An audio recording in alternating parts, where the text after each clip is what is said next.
Ce 7e jour de démonstration contre la réforme des pensions, organisé ce samedi 11 mars dans les principales villes d'Aquitaine, a vu moins de personnes marcher que les précédentes.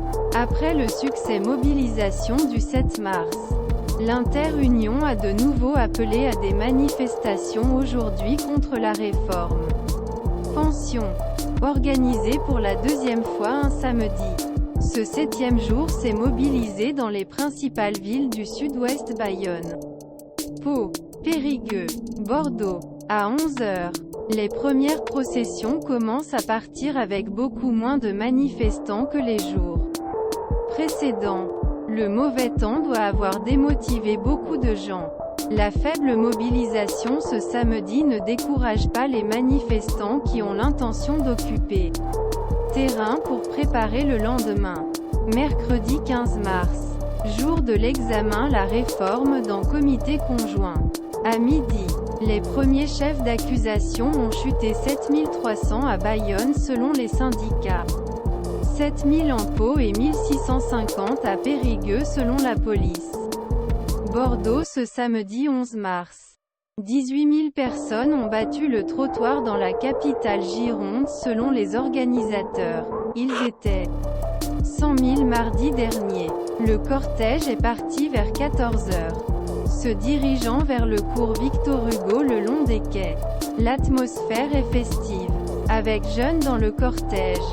Les slogans « Nous n'abandonne pas » et tous les classiques des manifestations sont chantés à l'unisson par manifestants motivés.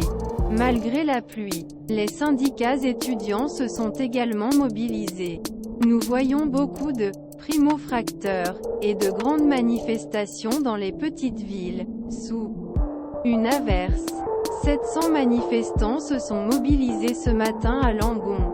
Ils montrent une conscience générale que cette réforme est profondément injuste. Stéphane Aubé, secrétaire départemental CGT 33. La démonstration est partie vers 14 h l'endroit de la Bourse. Christine Léhéran, téléviseur de France très attendu.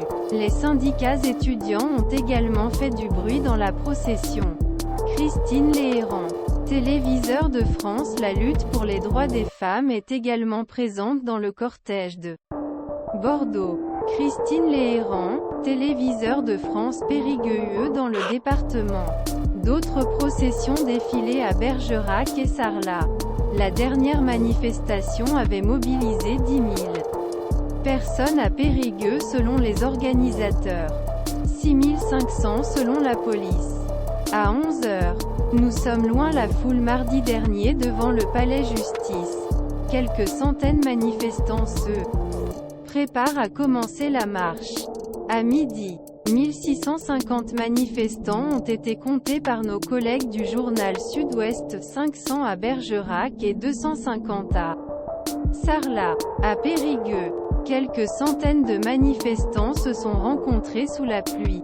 Norbert Evangelista, téléviseur de France. Le cortège Périgueux semble avoir grandi en cours de route. Les premiers décomptes sont attendus dans quelques minutes. Norbert Evangelista, téléviseur France. Vidéo.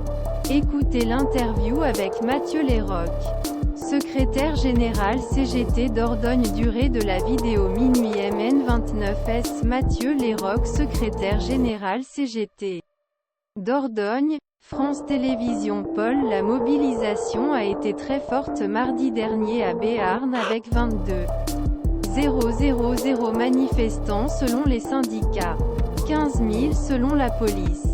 À 11 h, sous un ciel pluvieux, la procession se forme de Verdun. Moins de manifestants que mardi dernier là-bas aussi. À midi, les syndicats comptaient 7 000 manifestants à Pau, 3 200 selon la police. Plusieurs milliers de personnes démontrent à Pau contre la réforme des retraites. Olivier Lopez, téléviseur de France. Écoutez l'interview. Ce professeur de 62 ans, Pau. Durée la vidéo minuit MN16S. Enseignant de 62 ans, Pau, France Télévisions. Bayonne. Record. La démonstration du 6e jour de Mobilisation mardi avec 23 000 manifestants dans le Pays Basque. Le 7e commence sous la pluie battante. Le cortège est parti à 11 h vers le pont Saint-Esprit. Selon les syndicats, 7300 personnes ont marché aujourd'hui à Bayonne. C'est beaucoup moins que mardi dernier. Mais les opposants à la réforme des pensions ont déjà pris rendez-vous mercredi prochain. La manifestation contre réforme des pensions est partie à 11 h du matin à partir du Parvilla Station. Sous pluie battante. Lauriane de Casanove, téléviseur France. Écoutez l'interview avec Brigitte Bernard, secrétaire adjoint de la CFDT sociale L64. Durée de la vidéo minuit MN26S. Brigitte Bernard, secrétaire adjoint du CFDT L social 64, France. Télévision. Occuper le terrain jusqu'à la semaine prochaine selon l'Interunion. Cette journée mobilisation est surtout l'occasion maintenir pression rue gouvernement. Tandis que réforme des pensions vient d'être adoptée au Sénat.